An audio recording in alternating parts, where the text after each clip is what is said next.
they sacrificed having a good life so that I could. Like they learned some lessons for me that I didn't have to learn. And so I owed it to them, to my grandparents, to everybody who had like either made a sacrifice or invested in me in some way. Even like one of the faculty advisors when I got to Maryland was actually like, I was on the admissions committee when we picked you off the list and your measurables were like, okay, but I read your statement and I really resonated with your story. And like, I wanted to take a chance on you. So it's like all that stuff just like compounds. And like, oh man, this is pressure, like I got to deliver, like all these people are counting and it's my burden alone to bear, it's a lot of weight.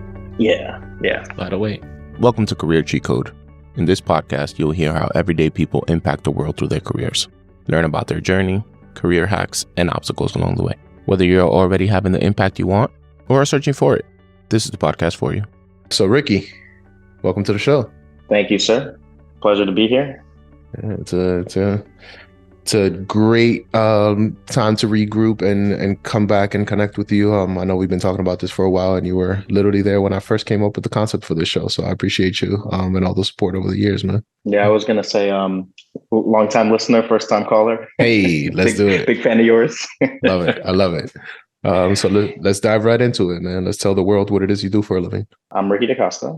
I am currently the Deputy Comptroller for Public Affairs, which is basically the like head of intergovernmental community relations, constituent services, and special events at the New York City Comptroller's Office. I realize I should probably explain what that means also, just because as much as I love the Comptroller's Office, I realize not everybody knows what it is or what it does. So the New York City Comptroller is an independent elected official who is the city's chief oversight and accountability officer. We manage the investment of the pension funds, over 270 billion. So and all the public sector retirees. We do audits of city agencies and generally just, it's a citywide elected office, 700-person agency that is actually third in line to the mayor. So it goes mayor, public advocate, comptroller, even though we have a bigger office in terms of people. How long have you been doing that? I started in this office at the beginning of this current administration. Before that, I had worked with the current comptroller on his campaign, getting elected, Brad Lender. I've been here, I guess, almost a year and a half now, plus another year on the campaign. Is this what you always wanted to do for a living, Ricky? I don't know about that. I think I joke all the time that the first thing I ever wanted to be was a marine biologist, which I attribute to Free Willy. I know there are a lot of us out there. But as for when I had an inkling that I could, pursue a career in politics and government, that came a lot later. Growing up, immigrant household, working class. I was raised with my grandparents because my, parents, I like to say I'm a very true 80s baby. And then my parents were on different sides of the war on drugs in the 80s. Like my dad was incarcerated when I was born. And for most of my life, my mom was an addict in and out of recovery. And so for a lot of reasons, I'm kind of thankful that my grandparents, my dad's parents, were around and available and stepped up to the plate to raise me. And that, gave me a lot of privileges that I'm really thankful for looking back, considering how everything could have turned out. So, I think that from jump, I had a very personal understanding of, some parts of the world that weren't always clean or pretty, and, how power worked and who had it and how it got used and what that meant for people who were on the other side of that. And like politics was always a thing that was discussed around the kitchen table, but, I don't know, in a very immigrant way of like, these people, these Americans and their funny customs, those people, and it wasn't a very like direct connections to a lot of the electoral stuff. So like politics was around, but I didn't start to really think about it, more directly until probably I got to undergrad, honestly. Some of which I also attribute to just growing up in Long Island, which is not a place where anybody would be inspired to get involved in any kind of politics just living there. Got it. So your grandparents and your parents, tell me about the immigration. So they came from Jamaica? My grandmother, love that woman to death. May she rest in peace. Left Jamaica at 18 after a fight with her father where, something along the lines of like, they had gotten into a physical altercation that was preceded by her father saying, if you want to behave like a man, I'll treat you like one, which, different times, but just an incredibly strong and determined person. So she left, Jamaica at 18, moved to England, went to nursing school, hooked up with some family. It wasn't like she was all on her own, but very much took the initiative to go out and do her thing and get educated and, start to build the life that she wanted for herself. She then landed in the Bronx in the early 70s, that wave of folks who were coming from the Caribbean and other places, working at the VA hospital up there with folks coming back from Vietnam, started to raise a family. Her first husband actually died when my dad was very young, and apparently by all accounts was not a great person, habitual liar, alcoholic, all kinds of fun things. So he died when my dad was 4 and my uncle was 3. They had 2 kids. And then, so the person who I will refer to as my grandfather is actually my step grandfather. They linked up a little bit later, and eventually they moved out to Long Island in the 80s. So my dad, probably after he was right as he was becoming a teenager, they moved out to LI. But the formative years were spent in the Bronx, which is why I have a big connection to that borough as well. As a former Bronx representative, I completely endorse that. It is the better of all the boroughs, but we'll let others talk that through. Yeah, I'm clearly playing to the crowd here. And I like it. So tell me, you're growing up in Long Island. You want to be a marine biologist because you watch Free Willy and you're like, this is the best thing of all time. This is what I want to do. When you were in high school, was that still relevant? Was that still what you wanted to do as you were applying for colleges, or what was your mindset then? No, I mean, in a lot of ways, school was like a thing I knew I had to get through to get to another part of my life that I was hoping would be better. I am not somebody who was like a really good student. I like to think I was always very smart and have also been called a smart ass, or definitely was at that point in my life. I was not the best student. And I didn't really think that much about what came beyond high school until, I started to get closer, and mostly with the hope that it would be a little bit better. Like I struggled with the structure and the confines, and especially, I went to a Catholic school. So like, in addition to the just the structured nature of school generally, like adding on top of that, religious education and all that other stuff, it was cool. I don't have any qualms about it, but I was not. I remember being the kind of student who teachers would always tell me I should be in the honors classes, and me being like, nah, I'm all right. I'm here to just like get by and show up and not do my homework and still ace the test and frustrate you all and just, be the class clown. And I also had a little bit of an athletic career that I found some enjoyment in. But so I think through high school, I had a bunch of different things that I thought I could translate to. Like at one point I thought, I realized a lot of this was just based on what I was watching. I used to think I was going to be like a criminal profiler at the FBI for serial killers, but I realized I just really liked that show Criminal Minds for a moment in time. So yeah. No, the interesting part is, right, like, while we find it funny in retrospect, that's really the basis of this entire show, right? It's like we only know what we can see, and that influences our decisions, right? So if you're watching media and they're telling you this marine biologist thing is so cool, or being in like a show like Criminal Minds is so cool, like that's what you aspire to be, right? Until you get exposed to different things and you learn different things. And you're like, actually, that's not even the best use of my talents or of my skill sets, right? Or something that actually fundamentally interests me, other than you all make it look really cool on TV. I remember that one in particular. I remember there was a teacher who told me when I said that that's what I wanted to do. She was like, "You are so much more talented than that. Please aim higher." And I was like, "Oh, interesting." Like, okay, I don't know. But so you did have college in mind, though. You figured that although you were like, call it skating through school, you felt like at the end of graduation, you were going to college. That was a thing that you just, where did that come from? Like, was that embedded in you at home, or what was that? Yeah. So a couple of different reasons. I think first of all, the circumstances around my parents, growing up, that was like, I don't want to say used against me a lot, but it was very much put in front of me as a motivating factor, right? Like, you don't want to end up like your parents, right? When you see the life that they have ended up in, is that something you want for yourself? You're so much smarter, you can do so much more. These are the messages that are drilled into me for most of my youth. And just like, anyone else who's grown up in an immigrant household, they expect you to be pursuing your studies to a higher level. So people have different standards of what the highest level could be. Some folks, it's got to be at least 2 degrees. But for me, it was very much like an expectation that was set of like, look, you can continue, to use the Jamaican term, skylarking your way through this moment of your life, but like you're going to go to the next level. You're going to make something of yourself. And how much of that I actually internalized versus like just going through the motions, I guess, is an interesting question in hindsight. But in any event, so that was thing one. And I think thing two, to my earlier point, just about not really enjoying school and hoping that it would look different once I had a little bit more freedom.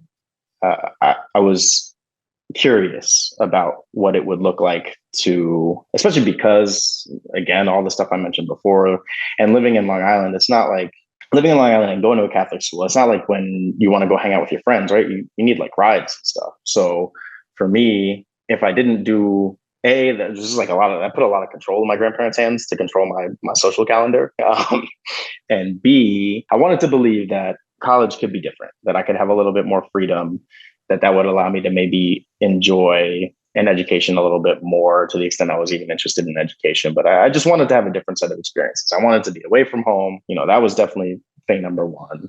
Not too far, but like far enough. And I remember I only applied to 3 schools because I did the common application. I was, again, skating on everything, including all the tests. So I was like, let me do the bare minimum to at least have some options, but I'm not going to like go out of my way to do what it takes to like, get into some of the elite schools, the name brands that people really like.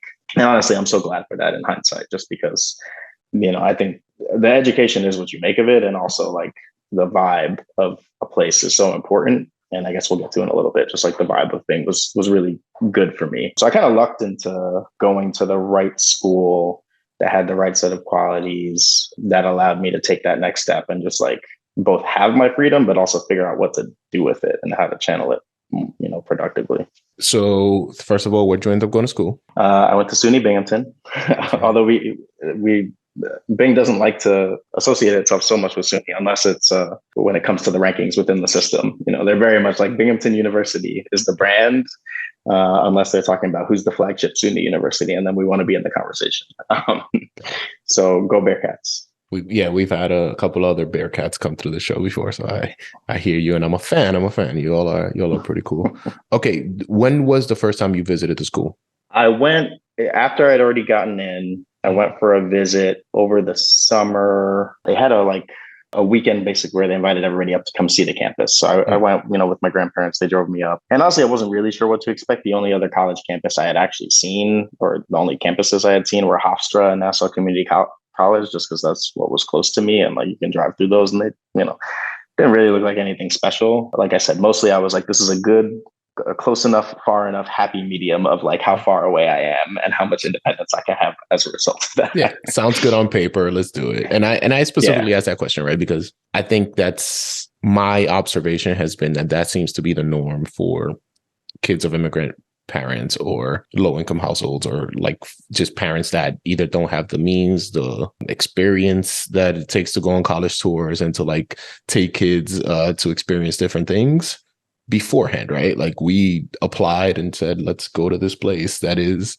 3 hours away from home and hope that it looks nice, right? And hope that it feels right when I get there. So that's interesting to hear that was also your experience there. For sure. And another consideration I had that seems so silly in hindsight was, as I mentioned before, I was athletic. I don't know if I would call myself an athlete, but I was a wrestler in high school. It was like reasonably good. And that was also part of the decision-making process. Wanted to go to a school where I'd have an opportunity to walk on to the wrestling team. That was very important to me at that moment in time, which again sounds really silly in hindsight. But it was, one of the few things about school that I really enjoyed was my athletic career and was wrestling. And so that was another big bonus for Binghamton, because they had actually just that year gone from being a D3 to a D1 program, but we're starting from scratch. And so it felt like a good opportunity to like, if I did want to pursue that, like they're building a program from scratch, I should be able to walk on and go down that path, which for a lot of reasons didn't. I started down the path and very, very quickly came off it, but It's funny looking back, but in any event. No, that's fair. I mean, that was a big part of the reason I chose Bing, actually. Yeah. I mean, you make decisions with the information you have at the moment and the tools you have at your disposal. So if wrestling was important, that makes sense. Tell me about your college experience. What kind of student were you? Did you actually end up playing or joining the wrestling team? And were you joining any other clubs and things like that? And that while you got into Binghamton? Yeah, I mean, so I went to one practice with the wrestling team, pretty quickly decided that it wasn't actually a thing that I really wanted to do, mostly because, at that level, there isn't a lot of scholarship money. So you're really doing it just for the love of the game, I guess. But also, like, your whole world has to revolve around it if you, and not even want to be good, if you just want to be on the team. Like, the coach, makes your schedule, you live with the team, you eat with the team. And it was just like it was a different, it was one way to go that like just didn't feel right. And partly because also I had one friend from high school who was also going to Bing, who worked it out so that we could be roommates with each other. So I feel like it was like a fork in the road moment where, on the one side I have like, I could pursue this wrestling thing and like, this is a different level. I can maybe be at average to good, but like I was never going to be a superstar, right? Like I was like a decent high school wrestler who like could have made the squad and been there and maybe not been that successful, but maybe had a decent experience, but it would have taken over my whole life. Or I could have had what quickly seemed to me to be the more proper college experience of like figuring out what kind of things I wanted to learn, having the benefits of this new social life. Cause like I said, again, like, I'm going from a place where like my whole social world is built around what rides I can get to one place or another. I do envy all the city kids who like had access to the subway growing up. Like it's just like, it hits different in Long Island when like, everybody's going to something that's a couple towns over and the only way to get there is by car. So you either have the ride or you don't. And especially with West Indian grandparents being like, who? Like, you're going to whose house? Do I know them? Do I know their parents? What are y'all doing over there? So anyway, I quickly chose to go down the path that allowed me to more fully live the college experience. Like this is like what I had wanted for myself was just to like get to this place where I could choose to do with it what I wanted to. And so like going down this path that closed down a lot of options to me just quickly became like, yeah, I don't really need to do that. Let's go in a different direction. What was your major? So I double majored in history and geography. I started with history. At some point I thought I wanted to do pre-law. I'm not sure exactly when the switch flipped. Like I said, I had always had a kind of an understanding of politics at a global level. And I'm not sure exactly when that translated to me thinking that I wanted to be involved in politics. But at some point during that time at Binghamton, I started to think about that more seriously. And at that time, everybody who was doing anything in politics had a law degree. So I thought, go be a lawyer. Well, was there anything happening in the presidential elections during your time at Binghamton that maybe inspired you in a different way? Yeah. Barack, hope and change. Kids these days, they don't remember George Bush. Like I remember the George Bush presidency. Oh, that's cool. It's been fun for me to become a kids these days person. You always hate it until it becomes you. But in any event, so yeah, I think that probably had a lot to do with it, and just like seeing a different possibility. But still, like everybody was lawyers, and so I was like, if I want to get involved in politics, I should be a lawyer too. Although then I started taking some pre-law classes, and by my second year, so I think I didn't pick a major until my second year. I both had done enough of the pre-law stuff and had friends who were in law school who started to give me good advice. That was like, look, if you don't intend to practice law, don't do this. At that time, there was like a lot of oversaturation of people going to law school and getting these degrees and not being able to find jobs. And also like, if you don't want to practice law, don't go to law school. If you want to go into politics, as I now know, it's like there's a lot of other ways to do that. So yeah, I forget who it was, but I got the really good advice to that basically like not much of what you do in undergrad really matters other than the connections you make and what you figure out about yourself. And so they told me like, just study things that are interesting to you, that pique your curiosity, that will make you like want to learn things. And I'd always been a little bit of a history buff. So yeah, I started off as a history major, and then I added geography a little bit later, just because like it was interesting to me, and I enjoyed the classes and really was taking a lot. I think it was the first time in my life I'd actually enjoyed learning, which was an interesting experience, and partly just like due to a couple professors who were really good, just really good people, and really like thought provoking in the ways that they approach education. So I still wasn't the best student, I was still, cutting corners wherever possible and like relying on on my smart assness to just be able to like show up and do stuff, which or at some point you learn the limits of that approach, which for me, I think really, hit the wall in grad school, which I guess we'll get to later. But, at that point I still was mostly comfortable enough and smart enough to just be able to show up and kind of fake it till I make it, like work my way through whatever and talk my way through whatever. And I had a lot of fun also. Yeah. And I know you mentioned you ran for student government while you were there, right? That was leading up to your senior year. Yeah. So I, there are a lot of like clubs and stuff at Binghamton. So I started off actually as a member of the Haitian Students Association, which everybody got a real kick out of because like I am not Haitian. I'm half Jamaican and half Russian Jewish, and yet here I am on the Haitian Students Association, partly because of a history class that I took on the history of the slave trade, and just starting to understand how important Haiti was for what it meant to be just a Black person in the world in insert year here. And also I had a couple friends who I was living with who, I've been very lucky actually to have a group of friends, from high school through undergrad to now who, we've had a good level of continuity. So yeah, and getting to my junior year, I start to think about actually running for the big, like, why should I limit myself to this club as much as I love it? And I felt like we were doing good work and I was learning a lot and meeting people. And I felt like having a good experience. I was like, there was an opportunity that opened up for me to run for something in the student government, which felt really, interesting, like taking my talents a little bit more mainstream. And so that was my first time actually like running in an election on my own, which looking back was really hilarious because I took it so seriously at the time, and now looking back, it was like such a joke thing, but it was a really important experience.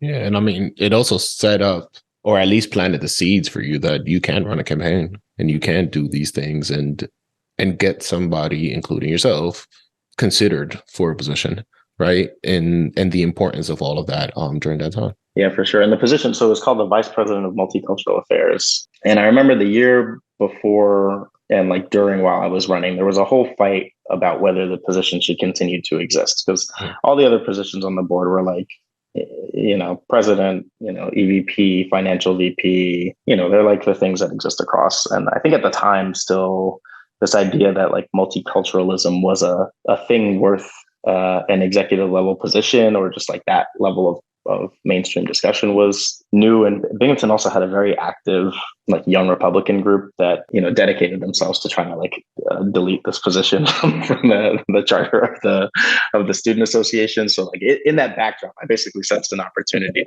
to run, but also to like try to end the debate over whether or not the position should exist anymore, which I like to think I made an impact on. But, so you won. Yeah, I won. And I guess one of the overall themes of my career is self-awareness and just like learning about yourself. And I feel like what I learned through that experience was that, I have strong beliefs. I have a strong sense of right and wrong and commitment to justice, but also that like in terms of approach, like I'm not going to be the one at the front of the rally, with the bullhorn, right? Like I am a consensus builder who my basic strength is just like building relationships with people, understanding where they're coming from, trying to meet them where they're at and figuring out how we could, move forward. And that was a good exercise for me in that, like both getting elected, which was cool because it's just like going around campus telling all these people to vote for you, which was really fun. And then once I got elected and had to figure out, okay, like let's put all this like controversy around the position behind us. I actually led basically like a charter amendment to the governing documents of the thing to like give the role some new responsibilities that I had to do a lot of finessing with some of the folks from the Young Republicans group had like gotten into positions of power in the board. And so like I had to delicately manage the relationships with them to be like, look, I know you all were calling for this position not to exist anymore, but like, here's a couple ways I think it could add value. And like, if we work together, like, we can find a way to make this fit and to do good things together. And that was a really fun experience actually, overall. So now you get to your senior year. You're about to double major, graduate with this degree in history and geography. In your mind, what does the world look like outside? So if you had it your way at that moment in time, what was your ideal job that you had in mind? I knew I was going to keep going to school. I think, again, just the like expectations that have been laid out. And just like I had a renewed kind of enthusiasm for like, academia, like just being in educational spaces. And so I got off the law school thing, but I decided that I I thought I wanted to do the grad school thing, right? And I think also because of the time it was like, I remember it was this big financial crisis that now I'm just like, we've lived through so many other things since then. I'm like, was it really that bad? But I do remember it was also like the job market was tough, and like I had friends who had graduated. So I think also going to grad school was a way to like postpone having to enter what was a really crazy job market. This was 2010? Yeah. So, but I started the process in 2000. I started the process in my, I guess, end of my sophomore year, because that's when I had to start like, prepare, take the GRE, start submitting applications. And then also between my junior and senior year, I got an internship that was at the governor's federal affairs office in DC, through this program that was run out of SUNY Brockport, that I forget what it's called, but basically for people who were interested in careers in politics and government, they would give you like over the course of a summer, it was basically set up like a study abroad. So it'd be like a however many weeks, 6, 8 weeks, whatever it was, they would link you up with an internship and housing and all this other stuff. And you would go to DC and you would pay like a tuition. But so I did that too. And I worked in Governor Patterson's. It was actually like a wild time looking back, the brief tenure of former Governor David Patterson. I was an intern in his federal affairs office at a time where I think he had just gotten in. And so there was a lot going on there, but that was also like really cool and interesting. And then on the school side, I forget what schools I even applied to, but I remember getting into the University of Maryland, which was one of my top picks. And then, like I said, partly just like not knowing what else to do. And partly like I got into this program that's really good. I should go. And like I have this burgeoning, like I want to be in politics. I want to be in the space. So like it seemed at that time like the stars were aligning, and that made perfect sense. What were you going to grad school for? I was going to the School of Public Policy at the University of Maryland. So still on, I forget what the exact, it was like Masters of Public Policy. I don't even think I got to the point of picking a concentration or anything like that. But yeah, that's what I did. Like immediately post undergrad, I moved to Maryland to go to school there. Okay. Tell me about that experience. And because one, you're again now uprooting, even though you're no longer, it's one thing to go from one part of New York to another one, right? And you can get home in 3 hours, whatever. Maryland's a little further away. It's not like you're also meeting others that may have gone to your high school. This is a whole different experience. So tell me about what happened when you got there. And it also sounds like you had some second thoughts about the program once you got there. And I think it's super important to hear that, because people look at Ricky today and say, this guy has always had it together. Clearly, if you become the deputy controller, you have to know what you were doing since you were young and have, come to this linear path. And that's not the case here. So tell me about your experience there. Definitely not linear. Looking back, there's basically like a 4-year period of my life that I refer to as the wilderness looking back. So this is the beginning of the wilderness, basically. And like a couple of different things are happening. To your point, moving further away from home, further away from the support system. Like, this time I didn't have my crew of people I went to high school with who were coming with me. Like it was just, me. I was living on my own. Maryland is a much bigger school than Binghamton. Like I think grad and undergrad, it's like 40, 50,000 people compared to 15, 20,000 at Bing. So it's, immediately just feeling like more disconnected, right? Like, and in a much bigger place. Like, I think, my time at Bing was like, I got to a point where I was like, big fish in a small pond. And now I'm just like, okay, I'm out in the ocean. And it's like Finding Nemo. It's just like the water's dark and murky, and like, where am I going and what am I looking for? So anyway, there's like a lot of like that stuff happening.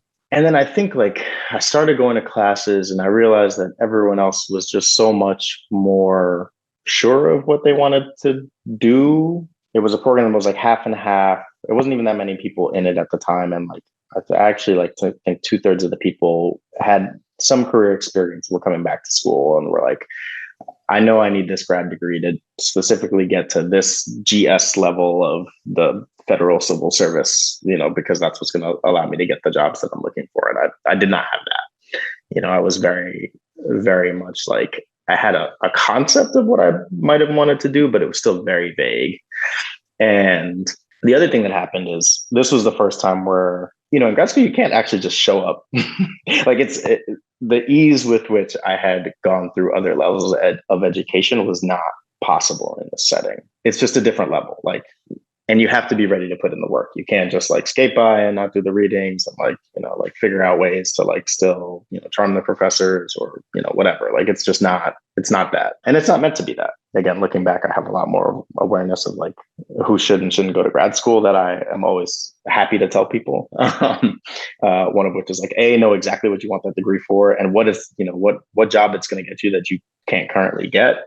But B is like, you got to be ready to do the work, because you can't just show up and expect it to come easy. Like there's lots of smart people at grad school. It's kind of like, I love sports analogies because they're so useful to me, but it's like, the amount of people who are nice at ball in high school versus like, you get to college and like, okay, people who are nice at high school are coming up against other people who are nice at high school, and it gets a little bit harder. And it's like, when you get to the pros, it's that next level of like everybody on an NBA roster was the nicest person in their town, by a mile. And so I think about school in that way too. Not that I got to the NBA, but like, you step up levels, and there's more people who can do what you do, and you have to work harder to keep up, and especially if you want to stand out. So, and I think what that did for my confidence was like, that was the first time in my life that had to deal with a setback like that. And that sent me into a little bit of a, like, because of what I mentioned before about being a little bit more isolated, not having a support system, but also like a tremendous amount of pride. Like, I don't want to admit that I'm like, I'm out of my depth here. That was like a very weird and kind of dark moment for me personally. So yeah, I basically by like midway through the spring semester, so I got through the fall semester, my grades were like, all right, but I wasn't really in it. Once I was there, I was going to keep going. So I get into the spring semester, and I'm just like, finding it harder and harder to be motivated to even go to class. And especially if it's like, if you don't do the readings, you can't go to class in grad school. Like, it's just like you have to do the work, otherwise you're gonna get blown up. So it's like there was this big snowball effect that happened that like by a couple of weeks into the spring semester, I was just like, nah, I can't do this anymore. I'm just like, I'm not feeling it. I'm also just like feeling bad about myself. It was not a good moment in my life. And were you basically accountable to yourself at that moment, or was someone else, like your grandparents or anyone else at home, like, you better do this thing and you better get this degree? Or were you mostly like just you trying to figure it all out? Yeah, I mean, mostly that. I think, pride is a big part of that. And also the internalized voices, my grandparents, and I guess we'll get to a point. I remember when I actually came home and, I told my grandmother, like, hey, I kind of failed at this thing. And like, I know you're gonna, judge me or whatever. And she was like, not at all. Like, I still have the same faith in you that I had before you started on this journey. And like, I know you're destined for great things, and like, this doesn't mean anything. And like, just keep going, like, just the level of understanding was not what I could have expected. Because in my head, it was the other thing. It was like, look, we expect this of you, and you need to continue to excel. Otherwise you're not worthy of being our child, and, this and that. I think I had that conversation too much in my head and not enough outside, where like, by the time I actually got to have the conversation with them, it was such a weight that was lifted to know that, yeah, actually, like, they do still love me and are invested in me and like think I can do great things. And like, it's okay. We all mess up. We all have setbacks. But that was not the conversation I allowed myself to have for a lot of time. And again, the like pride and isolation can be self-reinforcing, and that, it took me too long to open up and like have that conversation beyond myself. Like being able, maybe it was at this point in time, the famous Brene Brown TED Talk where she talks about vulnerability. I think I saw that at some point, and it like helped me come out of my shell. TED Talks, they can be impactful. But yeah, the internal dialogue was not good. And another, I don't know who told me this, but like at some point someone told me like, think of the voice you have in your head and how you talk to yourself about yourself. And like, if anyone else talked to you like that, would you be their friend? And it was a process, but like that was another important learning for me. See, but it's interesting, right? Because at this point, while young, you're an adult, right? So you have that fear and that shame and that like level of, mostly not wanting to let people down, right? And you're really constantly playing this in your head and going through it alone, when if you just came out and talked to folks, like, people embraced you anyways, right? And it turned out that your grandparents were like supportive and everyone was like, it's fine. Had that not been the case though, there's also that's a moment in time, right? Like at the end of the day, it's like, well, I'm still an adult and I made the decision of the thing. Now I'm just going to move on from here. It's great that you were embraced, but like, I think we sometimes give a lot of credence to the what if or what would happen and what will people say, that in practicality is not, one, it's not necessarily what you're always thinking, and two, it's not as bad as you think it would be.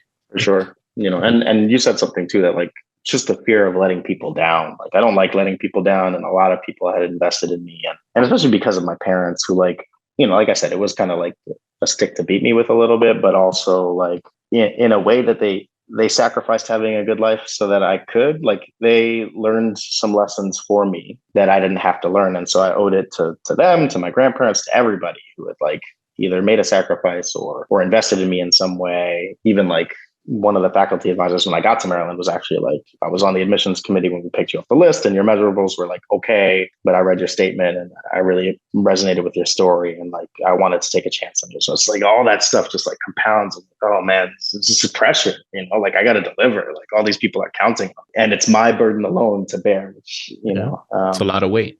Yeah. A lot of weight. Okay, so now that you let everyone down, and you come back to Long Island, what does life look like at that moment for you? Well, yeah, I stayed in DC another year, almost a year. I was working at a nonprofit. And then around the beginning of 2012, I get a call from my grandmother. Before you get there, you are working at a nonprofit. This is your first official job out of school? Like after like real salary, like whatever? Yeah, so after I decided not to go back to grad school, but I still was like too prideful to just pack up and go home. I decided I was going to stay in the DC area and look for a job. And, again, that moment in time was just like rough.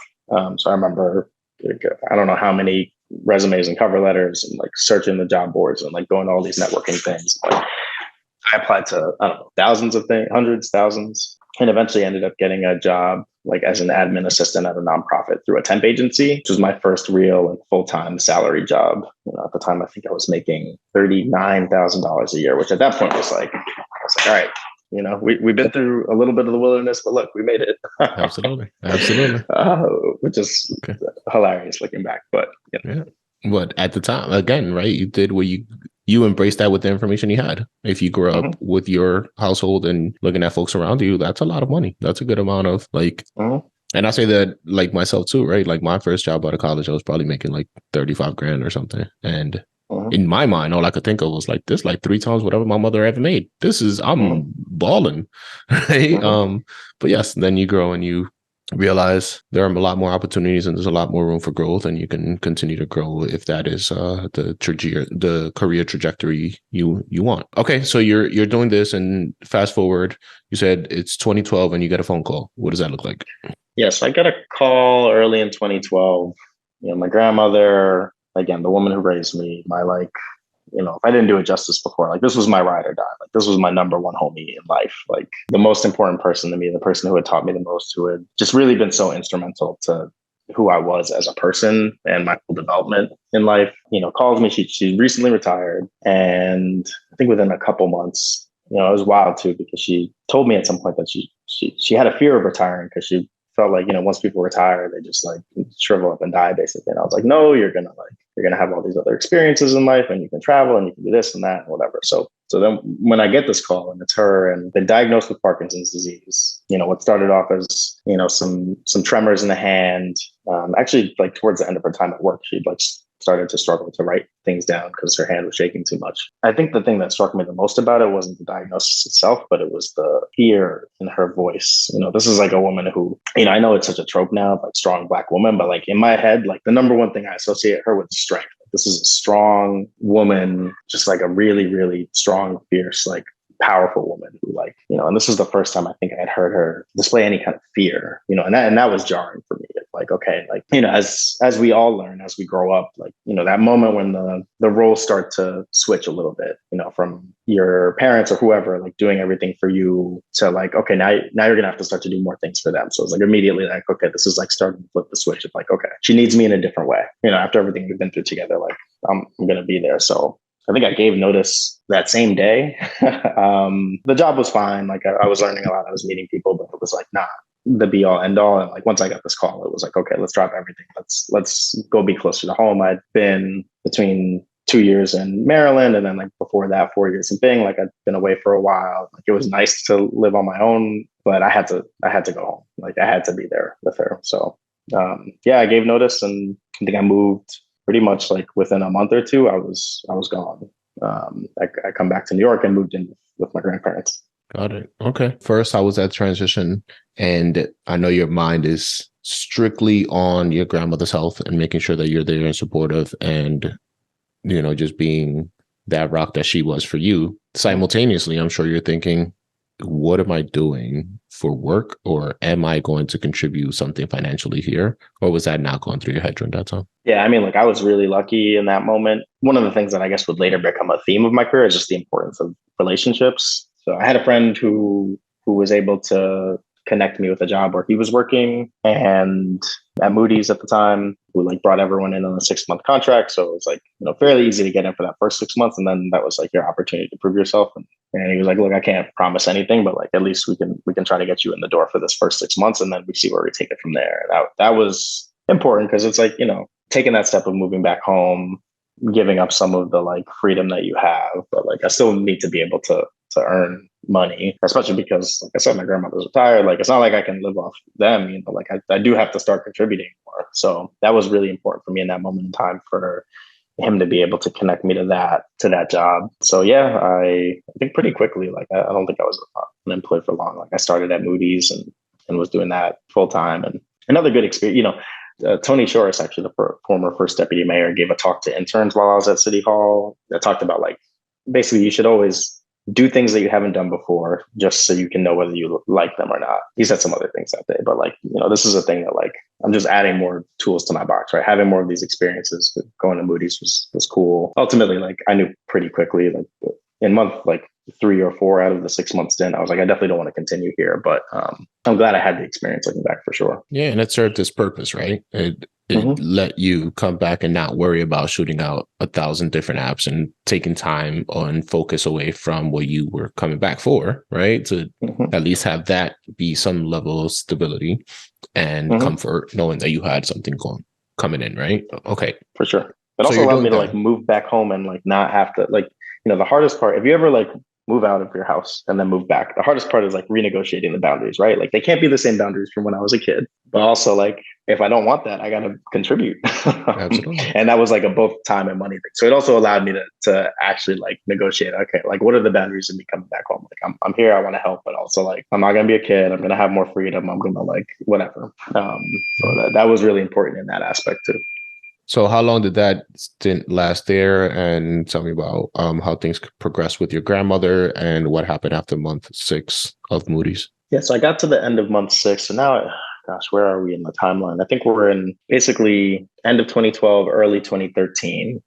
I get to the end of my stint. Like I said, I know I don't want to do that anymore. I don't really know what I want to do next, but I have this idea that maybe I could go to grad school again, but do it closer to home. Because at that point, I still hadn't fully learned my lesson. I thought, whatever, like I failed last time, but that was because of, I was isolated and I wasn't ready. And like, I didn't know exactly. And like, now I have a fuller picture. So I start to think about that a little bit. And in the meantime, I'm doing, random other stuff.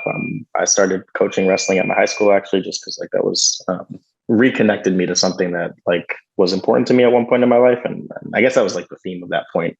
Like I said, I call this point in my life the wilderness, but it was really also like reconnecting with the old me, but like with a little bit more experience under my belt and having been humbled a lot by life. But the good thing about, that gig, coaching high school wrestling, is like it was mostly like afternoons and weekends. So I could be home during the day. I could help out. Like I could, contribute. And, I wasn't earning a lot of money. But I was doing something that kept me in good shape, kept me connected to things that I cared about and people that I cared about, and allowed me to both contribute and also take care of myself at the house. I guess it was the beginning of 2013. So like, a year on basically from the Parkinson's diagnosis, my grandmother had started having these kind of like hallucinations and other things started to happen. So, apparently I forget what the percentage is. At the time I really knew well, but, in some percentage of people who get Parkinson's, they also develop dementia, and the two are related. And it's like, that was like the next couple of years after that were like really the like peak wilderness, because it's like this person you grew up idolizing, being everything to you, being the paragon of strength and wisdom and all these other things. And like watching them just like slowly deteriorate, first physically, but then also mentally, was like, that was rough. Yeah, I don't know another way to put that. That was like really, really, really tough, especially because, after a certain point, it's like, whatever, we'll get there. But like the way the dementia had manifested, it was like, like I was getting waken up multiple times a night because like she had a hallucination that somebody was outside, like doing something to the house or like whatever. And it was just like, for everybody who was in the house, which at the time was me, her, my grandfather, and my uncle, but it pushed us all way past our boundaries, because also like she had been for all of us, this like connecting figure, the stabilizing figure, the supporting figure. So it's both that like, okay, now we have to step up and like help do some of the stuff that she used to do, but also like that's hard, like, especially like, not everybody's used to taking care of them. So like, men, yeah, I don't know. It was like a group of men who were trying to figure out how to relate to each other, like having lost the glue that held us together, or like in the process of losing it, like watching, before your eyes is this person who like was so important for all of us. And like everybody had their own relationship with her. And it was just like, it really stressed all of us out. So that was like just a really weird and tough moment, not just for me, but for everybody who was around. Yeah. I bet. And that sounds super hard. And that sounds like a time that not only, as you said, you all in the family are coming together and trying to figure everything out. So that in some ways kind of brings you all together in that sense. But also I'm sure it's a lot of self-evaluation and a lot of recalibrating on what you are doing in life and what that means for you going forward, right? Like if this is the person that was, as you framed her, like your rock, your homie, right? That like raised you. And now you're seeing this, like, I'm sure that triggers a lot of thoughts as to like, okay, well, what does the future look like now? Yeah. And at some point, the tension between like being there for her, but also like getting my life more seriously on track, or I guess my career, back on track, was like, that became a tension too. Like, that was like what she wanted for me, like to have a life that enabled me to support myself. And again, was not like me becoming my father mostly. It's just hard to do that in those circumstances, and like balancing those things, and just like the guilt, so many feelings of like guilt, and just like how to do that prioritization properly of like, I got to be there for you, but also like you really wanted me to have a different kind of life. It's like, how do I find the path that cuts through these tensions, was a thing that I think took me a while to like, I had to sit with it for a while and just like live through it for a while. But yeah. So during this time, how long were you there for, still living there? And did you end up going to grad school? And if so, where does that fall in the timeline? Yeah. So made myself think that grad school was again back on the table. I took my GREs again because the scores expire. And also I thought I could get a better score. This is like early 2013. I think the spring is when you take the GRE, so something like that. So anyway, I am living home. I'm coaching. I'm studying for the GREs. I actually did a prep course, which is very unlike me, but I wanted to make sure I actually like put forward my best foot, unlike previous times. And so I took the GREs, and in the summer, I think before I had even gotten any answers back, I submitted all my applications to a couple of different schools. And before I gotten any applications back, a friend reached out to me and was like, hey, I don't know what you got on your plate, but I'm working on this political campaign, and would you be interested in coming and volunteering some time? Like, I don't know what your setup is like. It was like a good friend who I went to undergrad with. And I was like, okay, I don't know. That sounds interesting. Like, it was the summer, so school was out, so there wasn't wrestling. And otherwise I was just like at home, which was like important, but there's only so much you could do it. So this is like summer of 2013 now. I'm still waiting to hear back from grad school. So I'm like, all right, whatever, let's go do this. So I go be a volunteer on this, what will become an infamous campaign for mayor in 2013. Whose campaign was it? And tell me what your role there was, and why is it so infamous? So this was, I went to go work for Anthony Weiner's campaign for mayor, which, I had obviously like seen what happened to him and having to leave Congress. I'd also like seen and respected him as like a politician before that. Like, he seemed to be somebody who had like a decent moral sense and was like a fighter, and I really like I said, I'm self-aware about who I am, but I do like the idea of like partnering up with people who are going to be more of those, like that fighter, like someone who's going to be on the front of the line, like, with the sign, whatever. Not that Anthony was an activist, but definitely like, the scenes of him on the floor of the House yelling, about what's right and wrong in regards to like 9/11 first responders. Like, he had an aura to him that I felt drawn to. And also because of everything that I had experienced in my life, through my parents, I learned a lot. Like I said, mostly like what not to do with my life, but also just like the importance of not judging, like the thin line that can separate, one choice or one decision can lead you down such a radically different path, right? Like, there's that there, but for the grace of God go I thing that I think through my parents, I really internalized. And it's funny, we have, a better relationship now, me and each of them, than we did at any point in my childhood. But really, it taught me a lot of humility about like, okay, all it takes is one or two bad decisions for anyone to end up in a bad situation, whether that be the various forms of addiction, all that can lead to, whether that be becoming incarcerated, like, the margins are thin. Very strong believer in second chances and giving people the opportunity to redeem, believing that people can change and evolve and grow and learn from their mistakes, and we can't just write them off. So I think like a little bit of that just like had been in me for a long time, like also like helped me be like, okay, like Anthony, like you did, this is like, we're talking about the first thing that happened when he was in Congress, not what came later. But like at that point, it was like, okay, he seems to deserve a second chance, right? I'm inclined to want to give people second chances just because of what my life has been like. Obviously, there's a movie about that campaign now. that Trained Eyes have. You can spot. There's a cameo or two of me in there if you know what you're looking for. No, what was your actual role there? So I started off as an intern, and it was funny, just like a general intern. And then I think in my second week, I got like recruited to join the political team. So I was like, okay, great. And then within a couple more weeks, I'd been hired as a full-time staff. I think deputy political director. So this is like all between May and it all fell apart in like July. So like I'd had this progression of like, I'm just an intern, or volunteer, but like I start just like going more and more, right? It's like in the beginning, it's like however many hours you want to spend there, but like something about it just like energized me. So I found myself going every day and putting in the hours. It was a really fun set of challenges to think about. Like, okay, you have this, it's funny, I like to think of politics now. It's like, it's a little bit of like marketing, right? But you're marketing a person as opposed to a product. And on the political stuff, it's partly just like relationships and coalitional. But at that point, like Anthony had like burned so many bridges that like, it wasn't like a traditional, like we weren't going to get any endorsements from anybody in anything. So it was more like, okay, can you come up with opportunities to just put him in front of other levels of stakeholders, people who will just like give him an opportunity to have a conversation, which was kind of fun.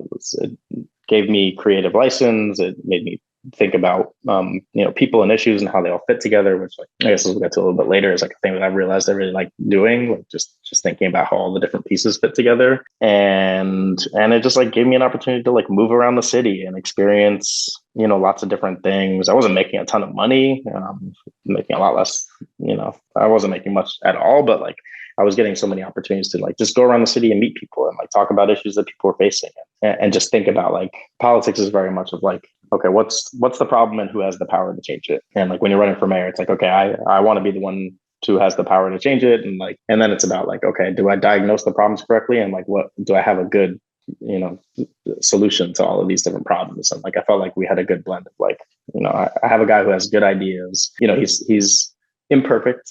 He's made mistakes, but he has really good ideas. And I think we have good solutions. And like, how can I figure out how to create spaces for those conversations to happen? I was also doing, I was running our faith-based outreach, which is hilarious for anybody who knows me. My grandmother actually commented at some point that she was jealous that, this white man that I was working for got me to go to church more than I would ever go with her. But, that's hilarious. But like, like growing up, like I had been to church, like I knew how to talk to people of faith. And I think also like being raised by my grandparents gave me, and being an only child, which I'm not really, but I am. I have two sisters, one older, one younger, but like I was raised as an only child. So I think doing that, especially with older parents, just like I always wanted to be, I was grown before my time, right? Like I was always in the adult conversations and like whatever, wanting to be grown before my time. And I think that actually aided me a lot because like going into these, faith communities, it's a lot of like older people of color who like, you got to know how to approach them, especially when what I'm selling is damaged goods at the end of the day. And I'm, trying to get these people of faith to, will you have Anthony come and speak at your church?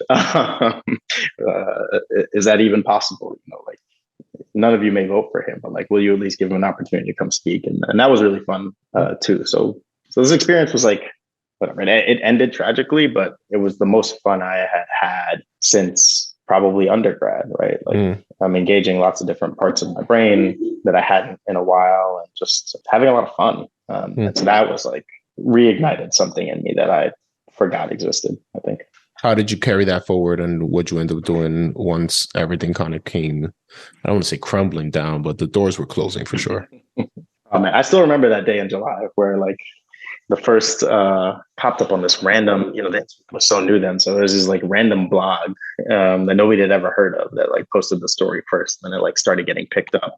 And, we were in this like bullpen style, most of the staff, like the campaign office, there were a couple offices. There was one for the candidate, and like some of the senior staffers had offices. But other than that, everybody's in this big bullpen. And I still remember the moment where it's like, it's starting to go around, and people are talking and the vibe just shifts, especially because I think it was like the week before we had surged to the top of the polls. I forget what poll it even was. But it was like, I don't know, a great metaphor for life, of like one moment you're on top, like we think we're the front runner and we're going to win this thing. And honestly, had this stuff not happened, Anthony would have been really tough to beat, but that's a whole other story for another day. I remember the moment we were on top. And then I remember basically, I don't even think it was a full week later, but like within a matter of days, it all came crashing down. And that was that.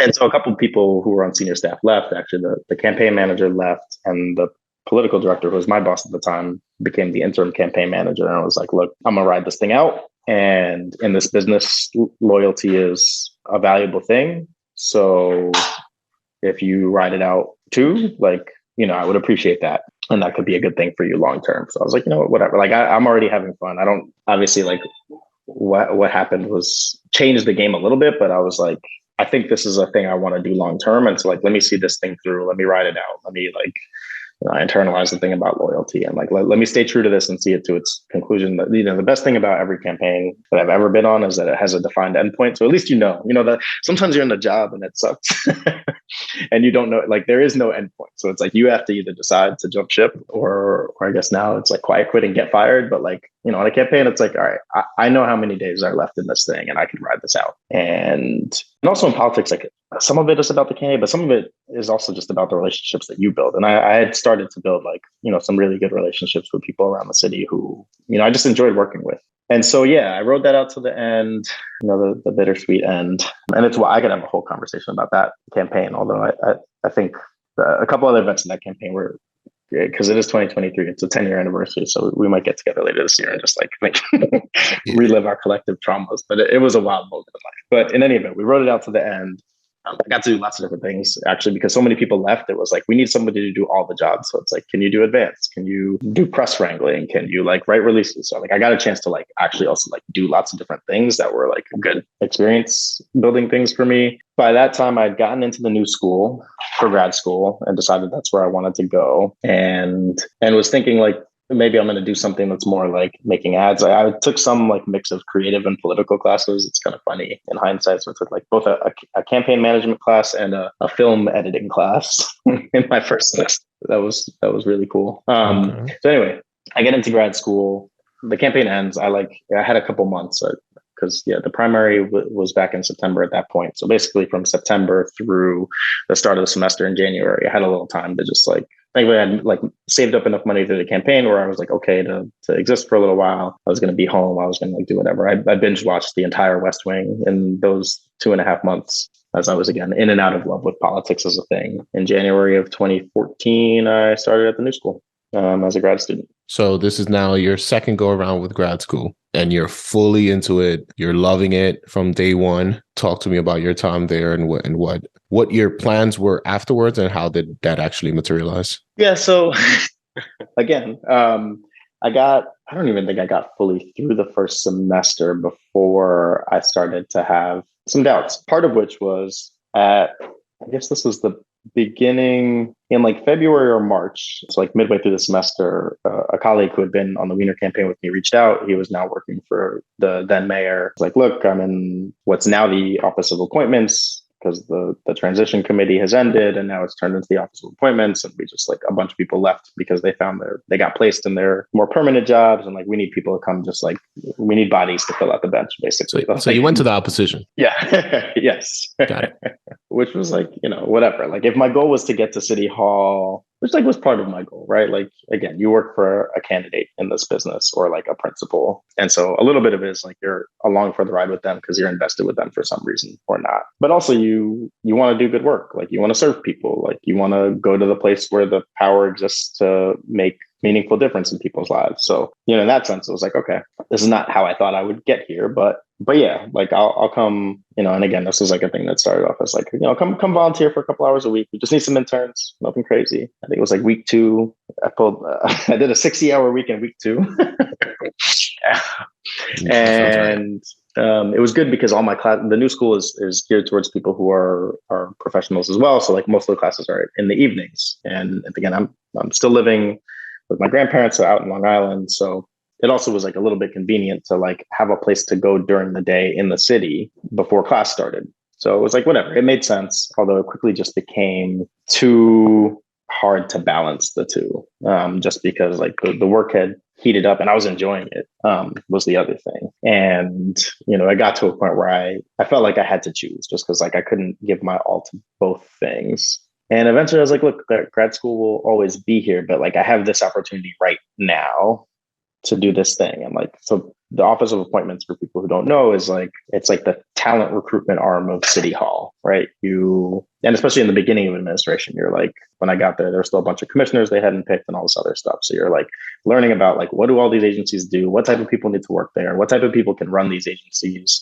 What does the org chart look like? So like a lot of that stuff was just like cool for me. It's like, okay, let's dive into the nuts and bolts. Like, okay, who would be a good candidate to run the Department of Buildings, for example, which is like a whole thing. But yeah, so I did. I don't even think did I do a second semester, but yeah, I got through the first semester at the new school and like enjoyed it. But again, it was like I had to choose, and I wanted to choose the thing that was in front of me and the thing that was like, at this point I have friends with grad degrees and they're like, oh, it's still hard to find a job. So I'm like, maybe I should also just like, ride the hot hand a little bit and like go with what's in front of me. Tell me, I know you mentioned this when we were speaking before the interview. What was the best thing that came out of that time at the Office of Appointments? So the official job I did, I did scheduling for the Office of Appointments, which was like both scheduling for the person who's the executive director, but also for like all these candidates who are coming in to like meet all these other, like we had like a couple candidates who need to go meet with the first deputy mayor, and like you got to be the one who like sorts all that stuff out. The challenge that I entered into of like, all these people had left, it's like a high turnover place just because like people go there as a parking lot until they get to the job they really want in the admin. Like a lot of people are leaving. At some point they were like, look, if you know anybody else who is like you, who wants to, go do this work or like start off as an intern, like, doors open basically. So I'm like, great. I get to go back to my Bing networks, to all the people I care about. This is like my first opportunity to like, okay, who else can I bring along for the ride? So I think I put an open call out to like, all these different other Bing alums. And one of the people who answered the call, who, as you know, is now my wife, started off as an intern like a couple months after me. And then similarly to me also, within a couple like weeks, months, whatever, she was hired full time. And we actually were like, the person we worked for had 2 assistants. And so we were like the 2 assistants. And, for a while there was nothing between us for a long time. It like developed, like, I guess over a matter of months, like while we were both working there together. But so yeah, that was like the highlight. Obviously the highlight of my time there was meeting my now wife. No, that's great. Yeah, no, that's how you framed it. And I just thought it was adorable and it's something that should be shared. Great. Okay. So Office of Appointments, you're there. You dropped out of grad school for the second time now. You just will not do it. You refuse to be a master of things. Yes. Mountains of debt, no degree to show for it. But cool. But thank you for public service loan forgiveness. Okay. And what do you do exactly? What do you do immediately after the Office of Appointments? I have a sense of where you are in the timeline. At this point, we're looking at, what are we, 2015, 16? Yeah. So we're, I guess, probably the end of 2014. I mean, I had started getting the itch. Like I said, it was the kind of place where like people are moving through pretty quickly, right? Like you go there for a couple months as a parking lot while you're waiting for like a job that you want in another part of the administration that's like doing a thing that you care about. So like, whatever, everybody gets the itch at some point in that place. And for me, I think it was like, I got to like 8 or 9 months in before I decided, actually, honestly, it was like probably like 6 months in where I was like, I think I want to do something else. Also, it was another administrative role, which is just like not really my speed, as I've learned. Self-awareness, another big key of learning of mine, like those like operational logistical roles. Like I can kind of do them, but like it's not really where my heart is. So I started to just like want to figure out how to do something different. So I started like moving around, asking around. And again, the good thing about that place is you have access to all these different people, right? Like you're talking to people all across the administration all the time, and you know where all the jobs are. So it's like it's a good place to shop. And so I started shopping around, and then I remember there was a job I really wanted, or I thought I wanted at the time. I spoke to my then boss about it, and then before I knew it, I had been recruited to go do something. I'd been loaned out to City Hall to go do something else entirely. Which actually worked out great. So sometimes you need luck in your career also. But yeah, so I got this opportunity. The then mayor's chief of staff had left or had gone on leave to go run the DNC bid or something like that. And so there was a new interim chief of staff who came in who just like needed people. And I was like basically voluntold to like go help out, for a little bit. And like, we'll see what happens. And then by the beginning of 2015, it was like, okay, you're here full time. And it was a great experience for me. Again, like another step up, like now I'm in City Hall proper, I'm working for the mayor's chief of staff. So I'm like really close to the action. And the person I'm working for is just like a tremendous human. Like I just like gave me the space and the freedom to like interpret the role and like figure out how to add value in ways that like I really appreciated. And like I said, while I'm not like the happy place is not like doing the operational stuff, I actually like as I started digging into the nuts and bolts of like what I can do there, I was like, okay, there's some like interesting stuff here. Because like the thing you don't think about is like, the city is a massive bureaucracy. Now it's a little bit smaller, but at that point it's like over 300,000 people in total. Like City Hall is like 1,000 people, and just like thinking about what it takes to run that place, let alone an agency, let alone the whole city. It's like, I start to get a little bit deeper into that now. Like, okay, what are all the things you need to like run a city hall? And I remember the bane of my existence, like one of my big projects was I owned the city hall seating chart, which like I thought I knew about politics until I started managing the seating chart, because it's like now it's like, okay, deputy mayors are like pulling me to the side of like, look, because there's like a visual hierarchy. And also, for anyone who's never been to the City Hall bullpen, so there's like an upstairs bullpen that's the main bullpen. There's like a bunch of cubicles and an open area that actually was started under Bloomberg. This was like one of his big things, and he actually sat in the middle of the bullpen, which Bill de Blasio did not. But still, there was like that was the place you wanted to be. Like everybody wanted to be in the like big upstairs bullpen, and there's some seats downstairs and like in random offices here and there. But like managing who gets to sit there and like the seat allocation, some deputy mayors got to have their whole teams there. Some of them had to have some of their team members sit across the street at this other building that was like less glamorous. So I like to think that was actually the most political thing I have ever done to this day. But it was a cool experience.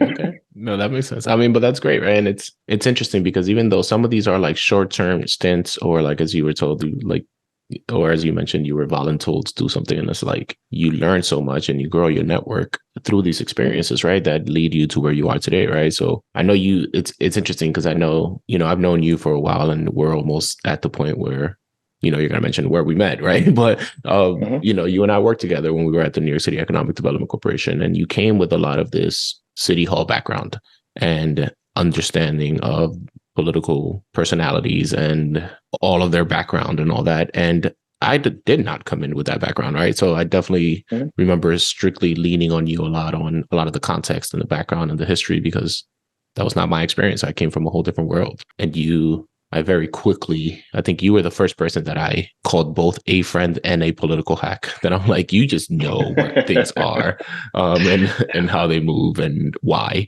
more than anyone I've ever met, right? So you were certainly the first person that I attributed that designation of both in my life. Mm-hmm. So yeah, so tell me about your time after that, though. I know you were you ended up doing a couple other things before getting to EDC, right? Yeah. And like I said, like, I'm learning a lot about myself throughout this process. Like two of the things I learned by that point are like, I really enjoyed just like figuring out how all the different things fit together, like all the people fit together. And also like, okay, if we want to change anything, like how does that actually happen? Like who needs to be moved and how, and like what are all the steps, and like, how many conversations does it take with what different levels of people? And I also just discovered, I think, more, I just like enjoyed even just the relationship building part of like, working with all these other smart, like-minded people who like, came into public service because they wanted to do good things and came from all these different backgrounds and had all these different like passions and particular like expertise and priorities and all that other stuff. So it was like really fun meeting people and just like,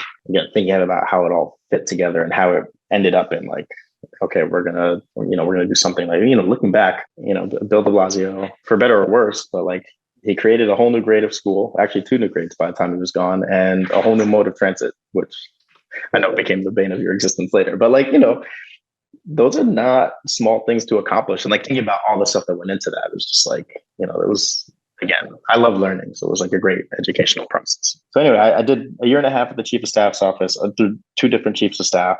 I probably would have left sooner because I wanted to get back to doing more like outside facing stuff. Like I feel like I had gotten a good handle on the internal politics and learning, how stuff moves and who moves what. And going back to my time on the Weiner campaign, the thing that made me most happy was like more direct, like interactions with actual humans like out there in the world. I know I always say this, like, people who work in politics aren't actual humans, but in my head, there's a distinction. There's the people who work in the government and then there's the real humans out there. Fair enough. Who are just living with the results of what we do. And I wanted to get back to that. For my last job in City Hall, I moved over to community affairs. I was assistant commissioner there for like a year and a half, which was great. Like I had another really great boss who is like a mentor figure to me, like another, man of color who had like gone through some things, like had a lot of experience, a lot of relationships, and just like a lot of wisdom about how to navigate these spaces.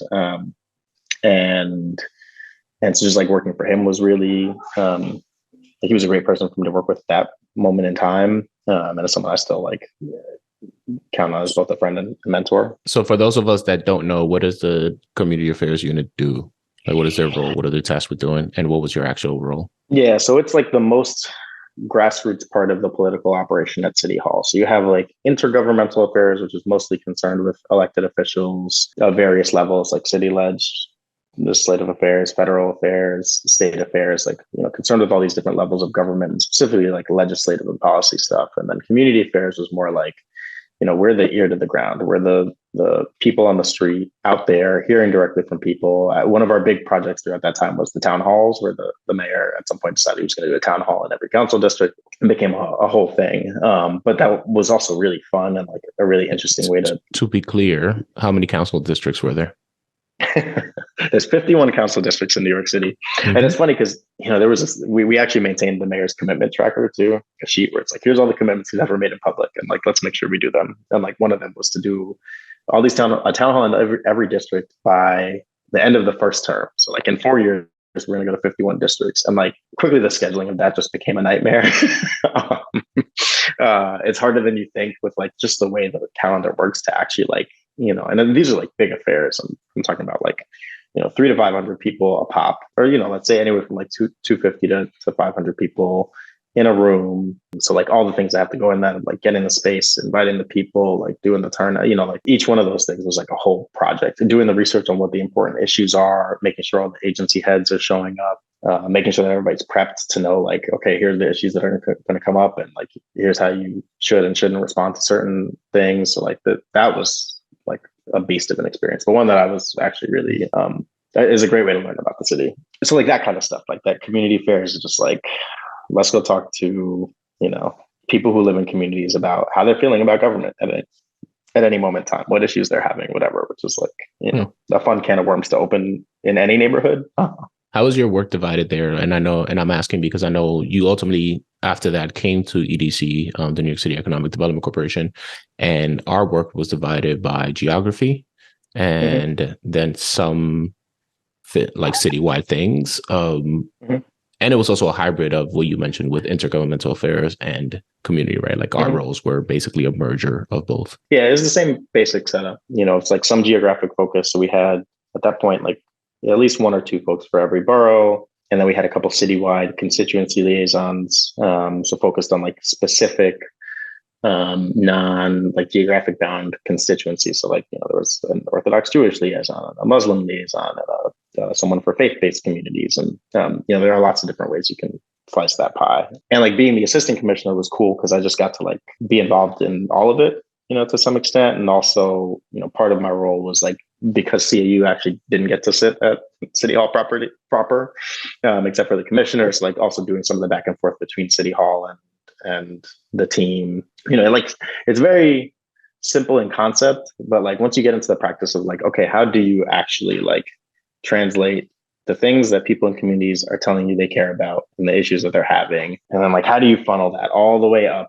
and like have it come back with anything that's like useful for the team to have in those conversations? Because like a lot of this stuff is like, I've never done the percentages, but there's like, some percentage of like intractable issues that just like will never be solved. People will always be mad about them, and government will always say this is why we can't solve it. And then there's some percentage, maybe it's like a third and a third. There's some percentage of things that are just like the agency could solve this, they're just not being responsive or something like that. With respect to all the city agency folks, because I know they work hard, but there's a lot of layers between the mayor and the person who's filling the potholes at DOT, for example. And yeah, there's some things that just like could be solved, but like they have a big dollar amount attached to them, or some other like level of approval from another level of government. So there's a lot of just like education on like issues and like how could you solve them, or why can't they be solved, and like again, like I'm learning a lot both about the city and about people and also about government through this process. So you're ultimately there, I think in total about 3 years or so, right? So now we're at like end of 2017, December to be exact. And I know that because you and I were hired within like a week of each other. Talk to me about what made you want to go to New York City Economic Development Corporation, and then generally how you saw your role there and what your responsibilities were there. Yeah. So in between, I was voluntold. I won't say by whom or mention any details, but whatever. I went to go work on the mayor's reelection campaign in between.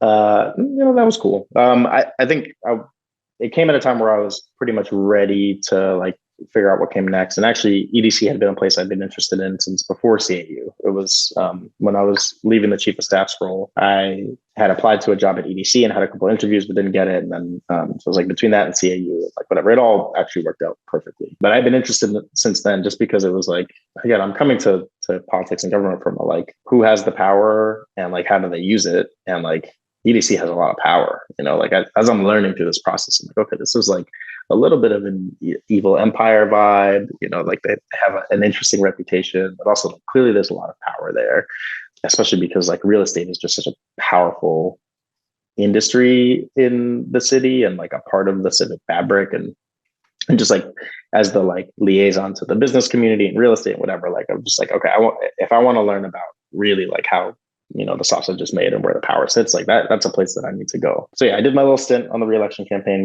We got Bill de Blasio reelected, and then coming out of that, I can't remember exactly how it happened, but the person who hired both of us at EDC reached back out to me. She had been interviewed me the time before, whenever that was, like 2 years prior, and I guess I had made an impression. And she was like, "Hey, I have this gig. Would you be interested?" And I was like, "Actually, yeah." Like, again, beauty of campaigns, they all have an end date. I won't say I enjoyed that reelection campaign just because like it's a different vibe. Like I'm the kind of person, I like an underdog story. The reelection campaign is not that. It's like it's a little bit like a Floyd fight. I don't know how many people watch boxing, but it's like, you're going to win. People are going to throw punches at you. You're going to put minimal effort to just try to like win the fight, which I won't say minimal effort is what we did, but it's just like, you're taking a lot of hits. And none of them are going to stick. You're going to win at the end of the day. So you just like, it's a little bit of like going through the motions. So it's not as like enjoyable. Like I'm a person who actually enjoys campaigns because like they are politics at its most aspirational. That I did not enjoy. But in any event, like once it was over, and thankfully I knew when it would be over, I guess it ended up like I taken a month off between the general election, and I think I started talking to our old boss probably like right after the primary. Something like that. So like September, October, whatever, we start having conversations. I go in for another round of interviews. And I think I had already been hired by the time we got to the general election in November, and decided to just like take a couple weeks off and then get started and then enter EDC. What was your title, and what were your actual responsibilities there? So I came in as a Brooklyn Borough Director, or Assistant Vice President for Government and Community Relations, which was like a geographic focus, but unlike at City Hall where you have all these different layers, it was like a little all encompassing. Like you're doing the government, you're doing the community, you're doing like all these different stakeholders. It's a very, in some ways, like specific constituency of like people who are like paying attention to your stuff and care about your stuff. So it's like bids and all these other like new things that I hadn't really thought about. I mean, it was a really cool job, like Agreed. We did. And for those listening that don't know, Ricky and I we were on the same team and we had the same role, just different like portfolios basically. So, there was definitely a lot of, community board nights, processes. So thinking about how to get things through approvals, projects through approvals, how to make sure that things were going. But I think the interesting thing about at least our team or our cohort there was very like community centric, right? So we really brought that community lens and embraced that and tried to like really showcase that. And I think was actually, what our leadership wanted out of us. And I think the reason why they sought and supported us in our wild ideas and things that we brought forth is because they were like, all right, you all have an actual pulse on what's going on and are out there and talking to real humans, and have a sense of what's going on. I think ultimately I think of our roles as like we created, managed, and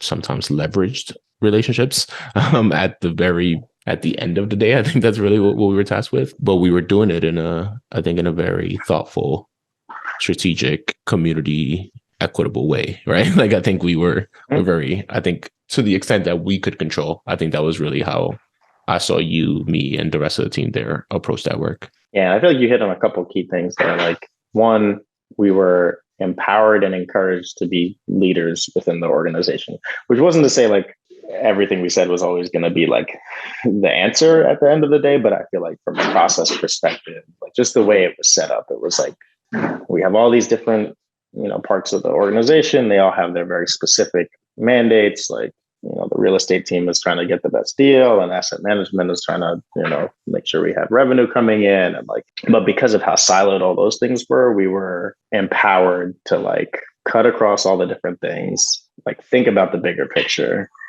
and think about how we were relating to, actual New Yorkers who were like living in proximity to the projects we were doing. And like that was really cool, like from a lot of different perspectives, but like, thinking about, to your point, like how all the things fit together and like how to like manage, and like leverage all those relationships in ways that were like, the other thing about EDC is it's just like inherently transactional, which is like good and bad in some ways, because like, what the outcome we want at the end of the day is in most cases. And so it's like, is there a path to get there?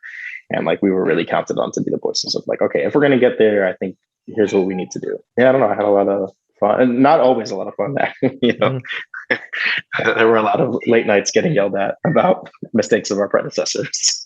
Yeah, that part too, and a lot of rebuilding trust and rebuilding community and relationships that were tarnished, right? Or that would just, and that goes all the way back to not just our predecessors, but like leadership, like the way that I think former administrations and former heads of the organization were running the place, and that, it's communities stay there, communities outlast whoever's at the head of these organizations. So like we come in and it's like, this is new to us, but folks remember how they were treated, and folks remember how non-partners we were, right, as an organization. And now we come in, you and I, as like the face of new projects and of new things. And it's like, wait, no, but this is different. And like, trust me, like leadership is different. Folks here actually care.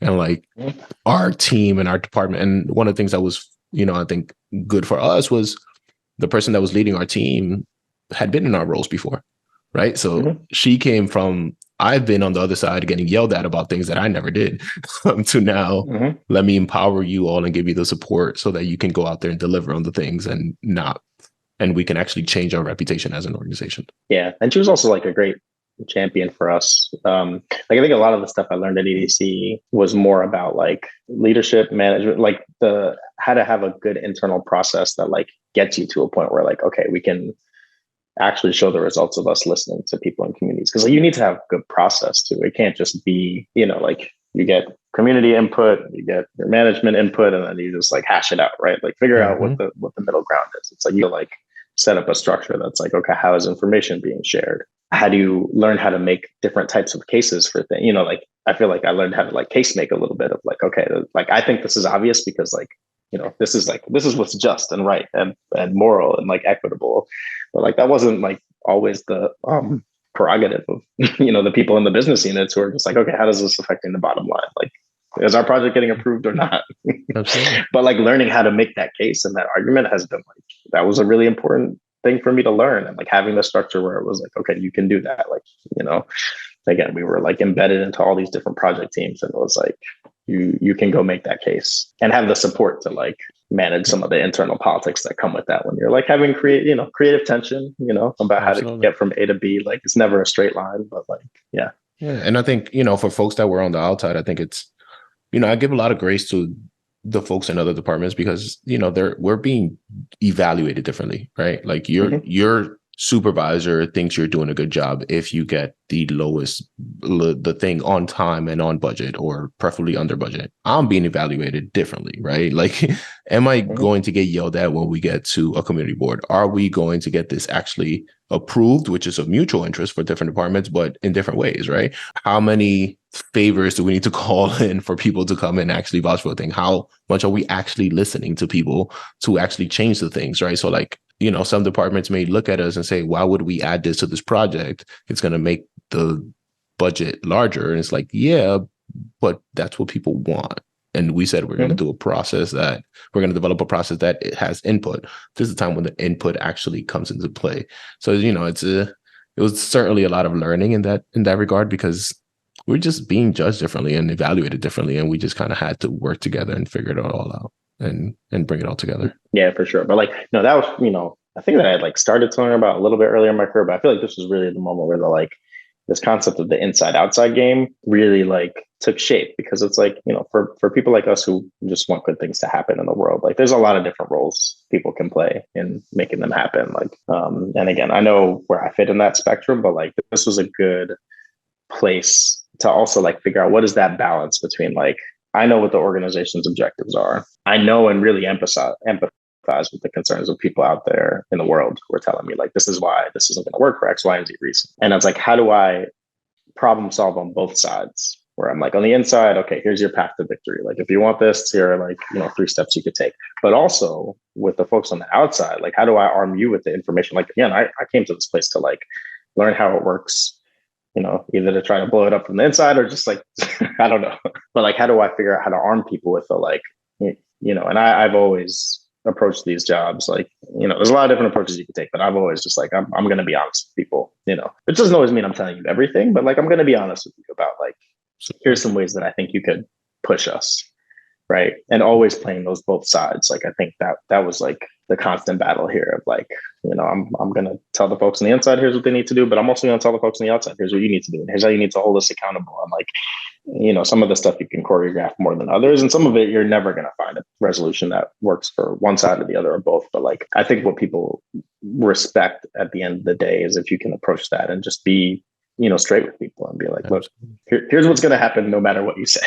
Yep. Here's where there's some wiggle room and where you should push us. And here's some things you might want to specifically push us on that we would have a favorable response to. And here's who else you can push. Like, if I don't feel like you're going to get a receptive audience here, like there's some other, ways you might think about to like apply different leverage. And like, I don't need to tell you, I feel like we both spend a lot of time in that inside outside game.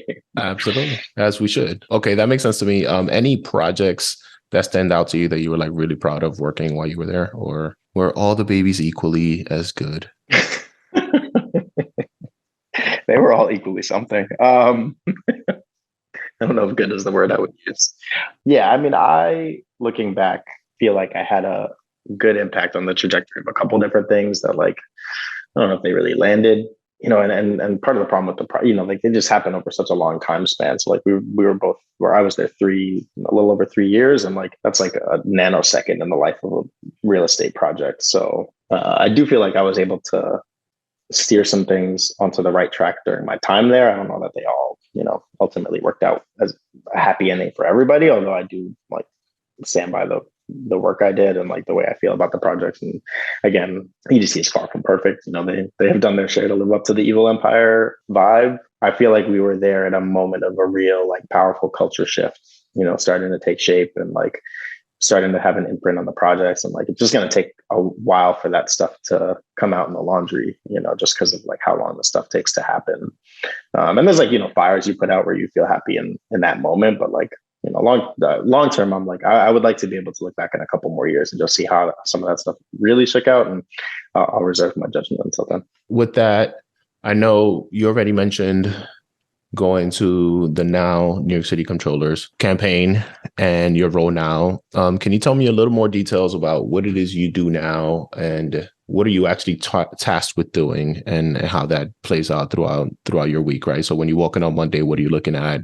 As you look through the rest of the year, what are you looking at? How does that play out? So I'd say for the first time, I'm like, I guess, political version of the C-suite, right? Like I'm on the executive team. I'm for the first time, like in the inner circle, so to speak, of like where the decisions are getting made, and especially when it comes to political strategy. So that's a new challenge for me that I feel really prepared for. I feel like everything I've done so far has led me to this point. And I think more importantly, I have a team of my own that I'm now responsible for managing. I have like 25 people across the different buckets of intergov and community affairs and constituent services and special events, a big diverse team, some of whom have been at the controller's office a long time, some of whom, came in with us.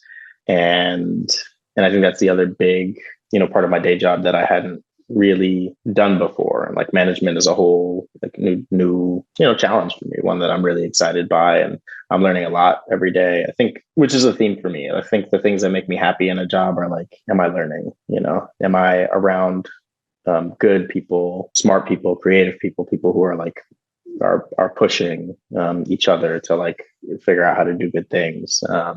So I'm having a lot of that, and also trying to figure out, okay, how do I translate? Now I'm in charge of like, I received a message from the boss, and like, how do I like implement that with the team? Like, how do I translate what he's saying into a message that like everyone on my team can understand and get behind, and figure out, what role they're playing and what we're doing going forward. And that's, I'm only almost a year and a half in. It's been a challenge, especially like coming off the back of COVID, and like, we're still fully hybrid. When we started, we were fully remote, and doing a culture shift like that in that context is just hard. But like, I feel like we're finally in a place where we're hitting a rhythm. Okay, that makes sense. So earlier you mentioned, the controller is basically the checks and balances to the mayor, making sure that financially, we are as a city stable, on point, and spending money in the right ways, right? So why does that type of position need a government community relations team?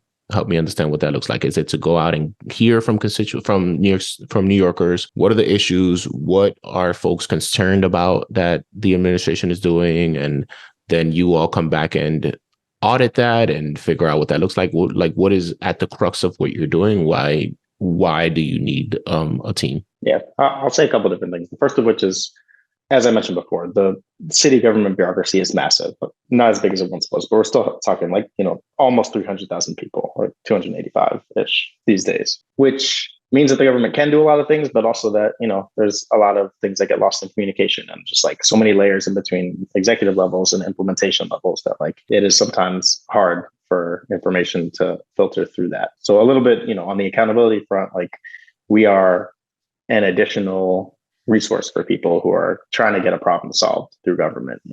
A couple of different issues. There's a couple like specific issues to the controller's office, like again, managing the pension funds. Like we got to make sure those checks are coming to all those public sector retirees who work very hard to deserve those. There are a couple of different other weird functions of the office relating to the settlement of claims against the city that we get a lot of outreach about. But I'd say a lot of it is really just like people who, government is hard to interact with sometimes, and hard to navigate if you don't know who to ask or what to ask sometimes. And so a lot of it is just like, how can we bring this additional level of transparency to like, okay, you're having trouble navigating this, you're having trouble getting your contract paid, you're having trouble like solving this issue at this agency, we're a resource for you. Like, come to us, and we will help you navigate. And I wish it wasn't this way. Like, I wish everyone could easily figure out how to get their problem solved all the time, but that just like isn't the reality in practice. So I think that's like a part of our work that we take a lot of pride in, is like our ability to help people figure out how to solve any issues they're facing, specifically ones that relate to like, is the government doing its job or not, based on what they said they would do, which is where the audit function comes in.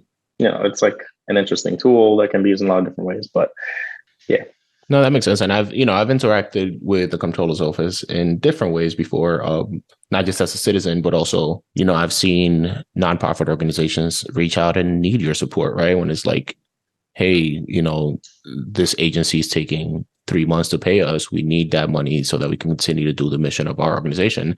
And like, I have seen your team kind of step in and support, right? And make some, and just get to the bottom of it, like understand where the bottlenecks are and how you all can be helpful and supportive in moving that along, because you know that these organizations are, one, they're not staffed enough to have a dedicated person to just follow where things are happening, right? Two, don't always have the information. And three, they're just like, these nonprofits are here to do the work, and they're here to support New Yorkers in different ways. And, it's been helpful, I think, to see folks like your team step in and supporting those efforts as well. Yeah, for sure. I mean, like if you think about it, the nonprofit human service sector is just like an arm of government that is outsourced, but they're doing public work. They're doing work that we want done, supporting vulnerable populations, after school programs, early childhood education, senior centers, all these other kinds of things. So like the range of things we're contracting with nonprofits, it's like easy to think of them as like this separate sector, but like they're very much a part of the civic infrastructure of the city. And it is a shame how hard it is for them to get paid. And, in a process that really overwhelmingly favors the larger nonprofits who can afford to not get paid for a couple months at a time. So, I'm really, I will say like one of the things I spoke to Brad about before we even came here was like how we wanted to approach the work. And, this was the thing that came up early. We did this joint task force with the mayor's office to try to get nonprofits paid on time. That was like one of the first initiatives that we started working on as soon as the campaign had ended, actually as soon as the primary had ended, before we even got to the general. Not that we weren't taking the general seriously, but like, started thinking about this as like issue number one, and was like really glad, just because like the prior history of the comptroller's office, and like no shade to anybody, just facts. Like this has been seen as a stepping stone office for a lot of politicians. The past at least 3 comptrollers have all run for mayor at some point. Folks before that have run for other levels of higher office. Like, it is.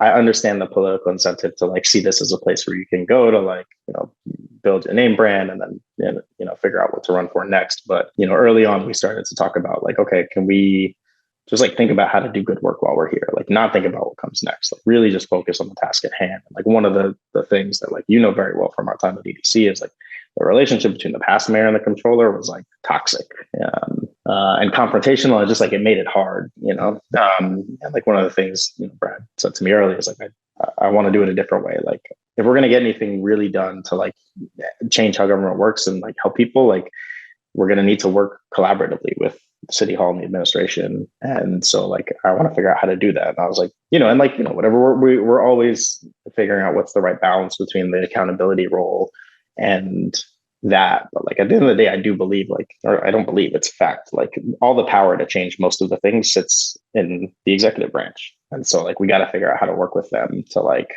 raise issues. And then like, can we help you solve them? So I just liked going in, and that was going to be the approach that we were going to take, that it wasn't going to be a like, the campaign for mayor starts on day one. And so like, we're going to, like that wouldn't really have been something I was the most interested in. So I'm glad I'm glad we've gone this path. That makes sense to me. So now let's pause there for a second and think about, I hear you, and you will be there, and hopefully this the comptroller gets reelected and you stay there and you all do great work for a great amount of time. Not thinking about you specifically, but just thinking about your type of role where you are now. What kind of doors does this open for you, right? So I know when I was at EDC doing the role that we were doing as government community relations, I had a pretty good sense of what I could pivot to next. So can you help folks understand, if they're thinking about one day being a deputy controller and thinking about the work that you're doing as inspirational, like what kind of doors do you feel like are open to you at this point? Yeah, I mean, I think generally that's been an approach I've honed over time. Is like every time I think about a job, I think about, number one, like who are you going to be interacting with most often? Like I think that's a good indicator of what could come next. Not that I'm like always looking to move, but like I do think you should always think at least a job in advance, maybe even 2. And like part of that conversation has to be like, who are you going to be working with every day? A part of that is like, what kinds of stuff are you going to be working on every day? So having this, a little bit more exposure on the investment side through the pensions, and obviously working a lot with the nonprofits, like and the contracting process, there's a lot of opportunities to like learn more about like specific parts of like, okay, I can become an expert in contracting and like, I could do something with that, or like, I could think about actually going to run a nonprofit after this. If I'm really interested in the stuff on the financial and investment side, like I could think about like how to do more projects up there so that those opportunities are open to me. I think like throughout my career, basically, I've tried to like, at least the like last couple of years of my career where I've been more consciously thinking about it, is like, okay, how do I add more issue area expertise? Like I'm not going to be able to know everything. I do think I'm a little bit of a generalist, which used to be a bad word, but I feel like I'm happy to reclaim. But like knowing enough about everything and how it all fits together. And yeah, from here, it's like between the like what I mentioned, like being on the executive team and the management experience, that's just going to like set me up. If I want to continue working in public service, like I'm always going to have those opportunities. And now I can do that at a more managerial level where it's like, okay, if I prove, hopefully that I can do a good job, like managing this team and doing this work and delivering results, like that's going to open up other options for me. The public sector, that will be a step up and not a step sideways or backwards. Although I will say, like, to get here, like leaving my good stable job at EDC to like go work on a campaign where I wasn't sure we were going to win. Like sometimes you do have to also take a step back to take a step forward or two steps forward. But yeah, or if I want to, like I said, do something more private sector adjacent, I think between the time at EDC and the time here, like I'm getting a lot more experience of like, working with folks on the financial side, on the business side. So those opportunities will be there for me if I choose. I don't know. I think I'm a public sector lifer at heart. Although I don't know, never say never. Now I got a kid, I got a mortgage. So got it. It changes how you think about things. But I do think like I will have both public and private sector options and nonprofit sector options if I want them available to me coming off the back of this that are going to be interesting, even if I'm not exactly thinking about what those might be just yet.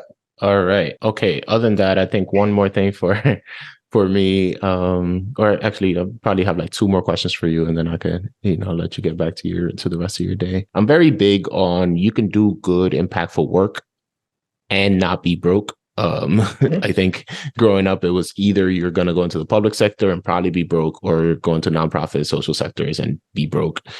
I learned very early on that that's not the case. Like you can actually do some real meaningful, aligned with your values work and make some decent amount of money. For those that may not be aware, can you give folks a ballpark range of what folks in your type of role can make? Yeah. So I think like at the top levels of government, the mayor makes that. I make a little bit less than the mayor. But no, actually he makes a lot more than me.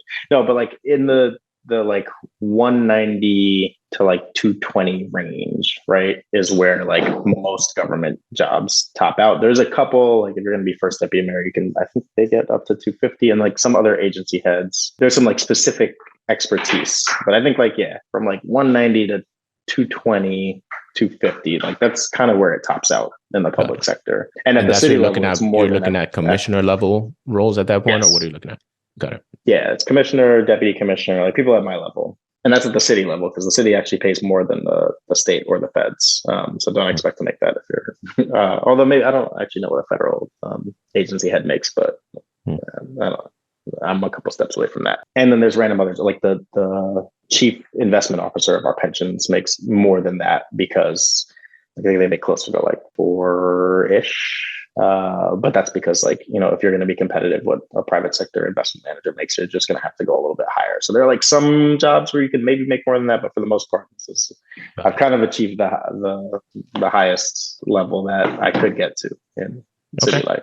No, that's helpful. Any books, podcasts, media of some sorts that you have consumed that have helped shape you personally or professionally that you would like to share? Yeah, well, like I mentioned earlier, Brene Brown's like seminal TED Talk about vulnerability, I think at a really challenging moment in my life was really important for me and has affected a lot of just like how I approach life from there on out and relationships. Like just like vulnerability is really important. And as a key to like building relationships with people, and also just like understanding yourself and like what motivates you and what you really want. There's a book by this guy, Ken Robinson, called Out of Our Minds. It's about how the education system fails us that I also really, he has a bunch of different case studies where he talks about like different people who, like the Beatles who went to a music class and were like, what is this? And like, do we really want to do this? And like, they became the Beatles, but it's just about how like, despite school, and especially as a person who was like not a good student or someone who enjoyed education throughout my career, like that really spoke to me of like, you can find ways to enjoy learning outside of a more structured environment, which like was my path. Like, I had to like, the less structure, the better for me in terms of like choosing what I could learn. Yeah, I feel like nothing else is jumping. I know I had like time to prepare for this, but I didn't think enough about it. Things, but those are the two things that are top of mind for me. Okay, all good. Is there anything else that we haven't covered today that the world should know about Ricky? I don't think so. I think we've covered a good amount of ground, and I really appreciate you doing this. I think it can be really hard. There's a lot of things we don't talk about as we're like coming up in our careers, and a lot of like advice we don't get, like especially if you don't have good mentors, like, and so much of the like mentor thing happens by luck also, like, and not by structure or by, practice in any strong way. So I think, it's really important for people who are starting off in their professional journeys to just like understand most of the challenges you're facing have been faced by other people. You're not alone. There are lots of different ways you can work through those things. And you should find the way to do it that's the most true to yourself and like what you really want. And like, I don't think you ever have to like feel like you have figured it all out, or, like I'm still, every day I'm learning new things about myself, about the world, about government, but I still couldn't tell you what I want to be when I grow up exactly. I know the approach I want to take. That's like just making sure I'm a well-rounded human with lots of different skills, who's like excelling, professionally, but also like being a good dad now and husband and like a friend and all these other things. Like, and yeah, I don't know. I think that's it. Like the journey is yours, but like you don't have to be alone. So I appreciate that. Thank you for joining us today. I really appreciate it. Thanks for having me. Thank you. I hope you enjoyed this episode. If you did and believe on the mission we're on, please like, rate, and subscribe to this podcast on whatever platform you're using, and share this podcast with your friends in your networks. Make sure you follow us on Instagram and LinkedIn at Career Cheat Code, and tell us people or careers you would like to see highlighted. See you next week with some more cheat codes. Peace.